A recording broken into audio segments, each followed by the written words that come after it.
but but the passion that Mrs. Harley, I can't help it, that Mrs. Harley Okay. was just reading about, the desire to put God first.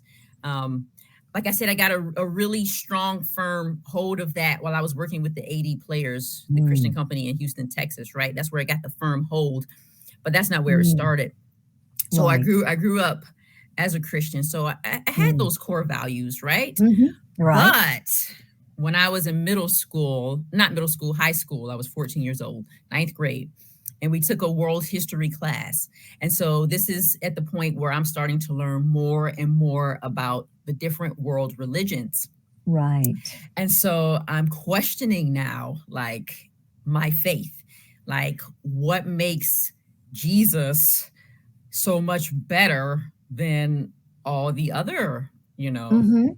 deities out there. Right. And so right around that time, and some people have heard this story before, but for those who haven't, this is specifically for you.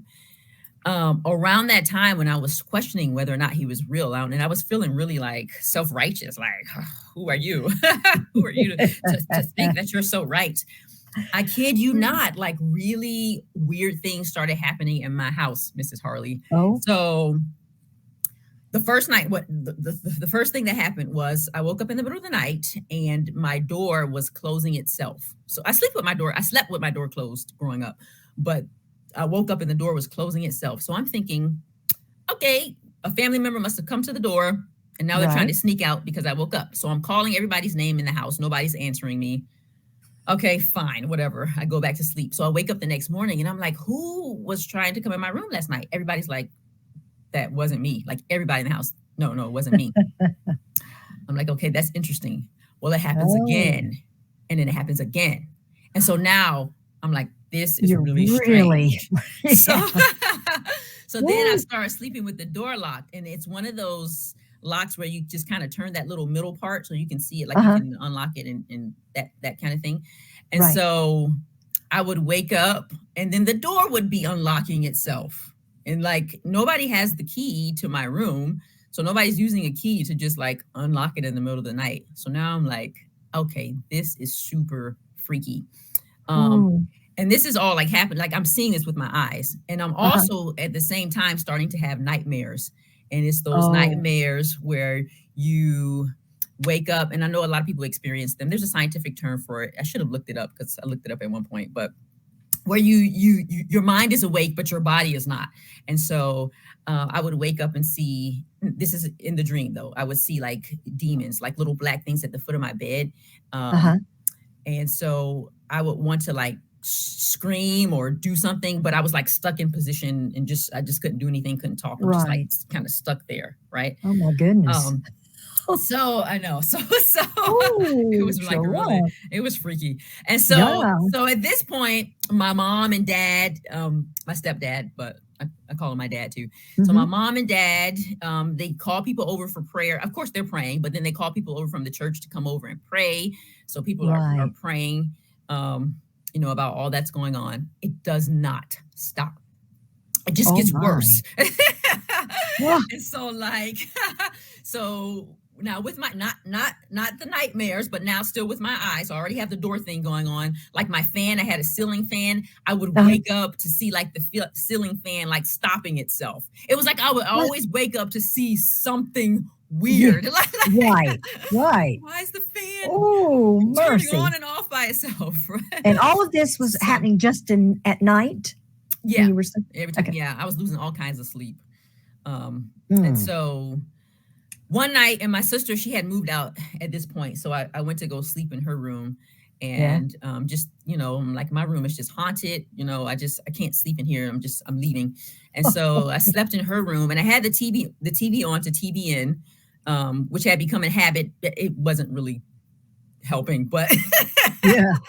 but I had it on. I had it on to TBN. I'll never forget it. And I woke up and I had her door closed too. And I woke up and I saw at the foot of my bed this like 7 to 9 foot figure coming towards me. It was like a human figure, but with no distinguishable features. So no eyes, nose, mouth, Wow. just like the outline of a human body. Yeah. Yeah. but orange, reddish in color. And it was coming towards, and kind of watery too. And it was coming toward me, and then it My. stopped and then flew back outside of the door. Oh. The door kind of went with it. It didn't close all the way, but it just flew, but then kind of cracked. Uh-huh. And then I was like frozen in fear.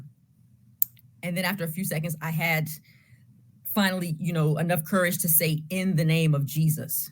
And Yes. so when I Yeah. screamed, "In the name of Jesus," there was like a big battle in the hallway. Like it just sounded like a whole bunch of furniture just being banged into the hallway. Wow. Bang, bang, like just really loud. And then it just stopped. Yeah. Okay. So Woo.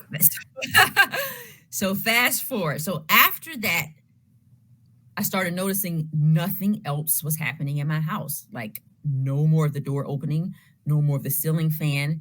The nightmares had subsided. And so I came to realize that when I said, "In the name of Jesus," in that demon's presence, everything stopped.